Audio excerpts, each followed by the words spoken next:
Hi ladies, it's Karen, and I have a project to share.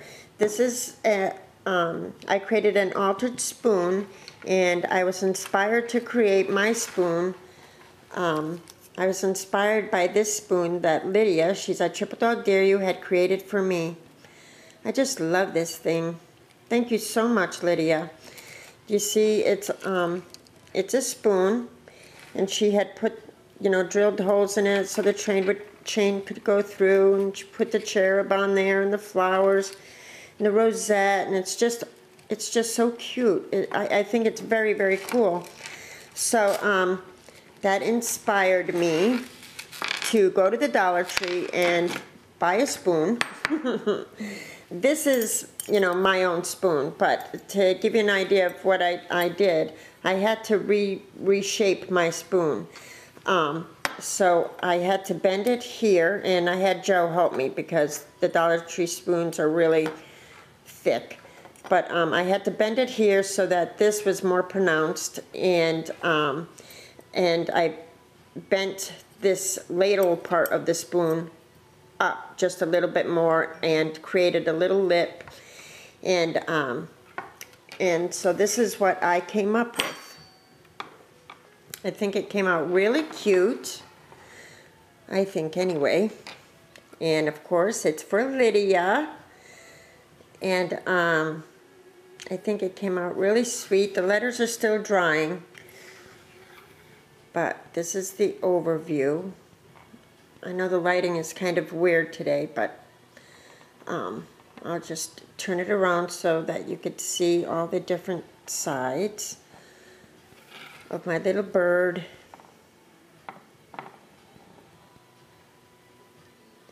I tried to make it so that, there's something to look at on all sides.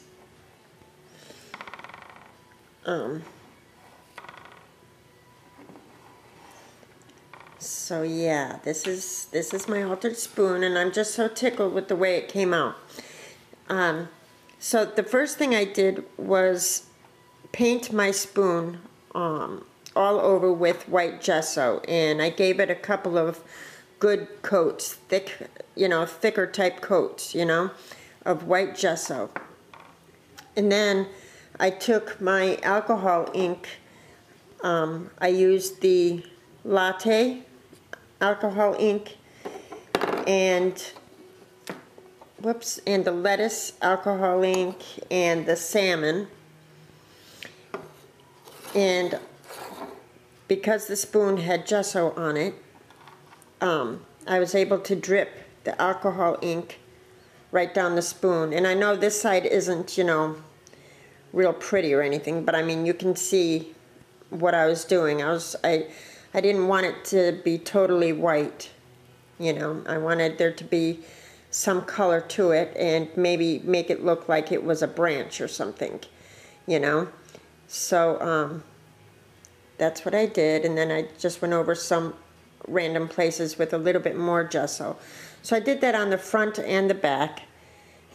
You could see that I used more of the lettuce color, down the handle, down the handle of the spoon. And so I did that first thing, and I let that dry real good. And then if you could see here on the bottom, I used one of these doilies from Julie, the paper bag lady. I love that she makes these available to us. So I used one of these, and I sprayed it really quick with I think it's the Clam Bake Lindy Stamp Gang. Anyway, it's a really light tan, and I just gave it a couple of spritz, and I laid it on the spoon, and I used my E6000 to adhere the doily because it was going on to the metal. I didn't want to use the glue gun. So then after I did that, if you could see these little like twigs coming out here, I took a piece of burlap and I just, I frayed it, and I used a bunch of these things. I just used a whole mess of these and bunched them together on the doily, kind of randomly. I took a lot of them and used the hot glue gun to adhere these to the doily. And I just made a whole like pile of them so that it would look like twigs, you know. And then I prepared my nest. And the nest is one that you can find at not Joann's, Michael's. And I painted it with gesso. And the reason why I painted it with gesso and also the Studio Calico, or it's the Mr. Huey's, the white color. I sprayed it with that as well. And the reason why I went over it with the gesso is so that I could add other colors to it, because I knew if I tried to color it with the alcohol inks, they would just sink right into the brown twigs of that nest, you know, and you would never see the color.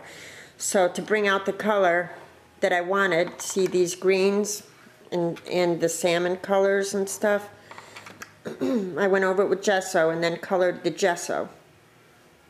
So I thought that came out really sweet, and I did that all the way around, you know, different places of the nest. And then I adhered the nest to the doily with, I did use some E6000, and I also used hot glue to adhere the nest to the, you know, the spoon, the burlap, and the doily. And then I just, you know, created the nest and stuff the way I would have if it was going in one of those snow globes that I do. I took this bird that I had gotten around the holidays at Michael's. I had to clip off his little feet so that he could lay in the nest better, and I adhered him into the nest with the hot glue. And then I just started creating all around him. So,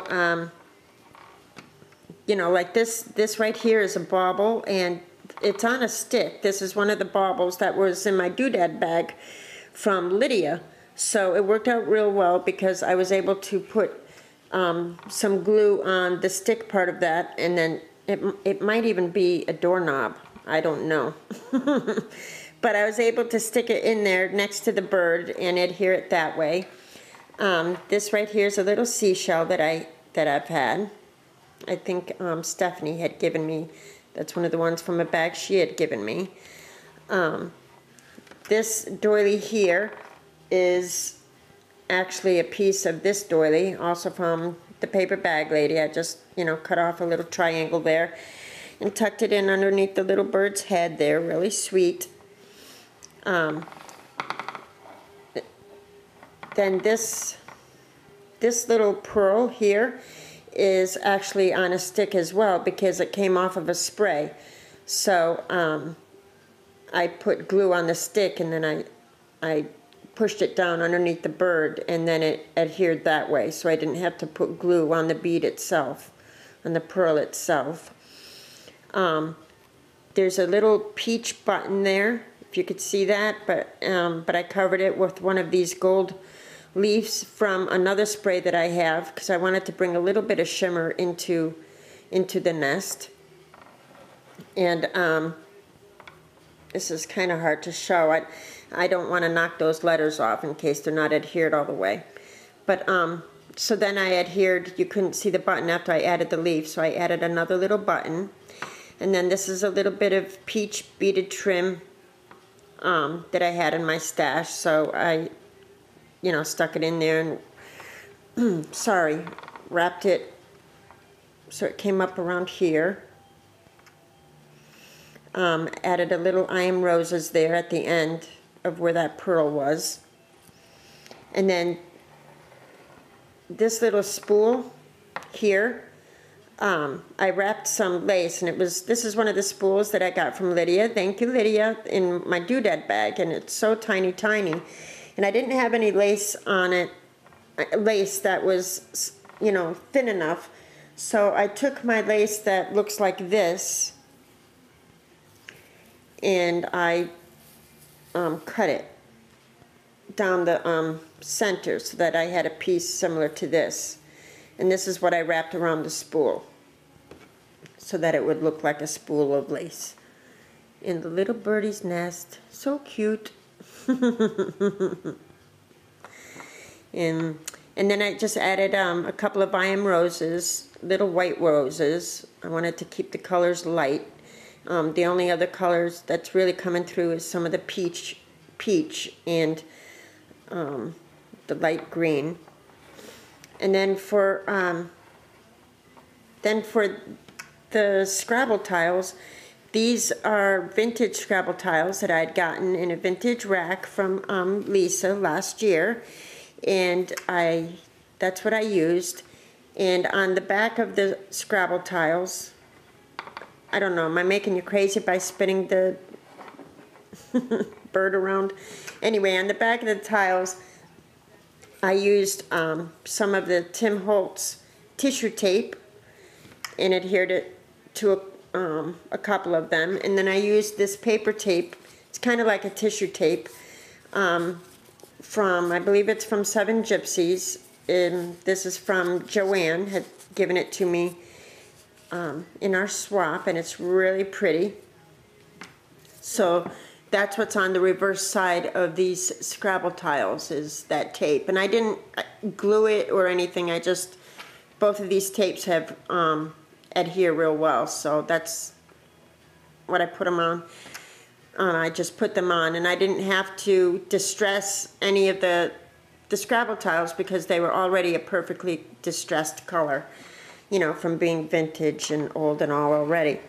And then I used some Seven Gypsies paper and created a little butterfly, dimensional butterfly, and put a little bling in the middle there. And I put it on top of the eye. And that's it. And let me see if I can't show you some of the color in the handle. I was trying to get it to look like a branch. See, there's some greens in there, and there was some browns in there too, but I didn't want it too dark. But yeah, so I just put droplets on the spoon and let it drip down, you know, on top of the gesso, and then I kind of painted it in so it mixed with the gesso. The gesso was already dry, but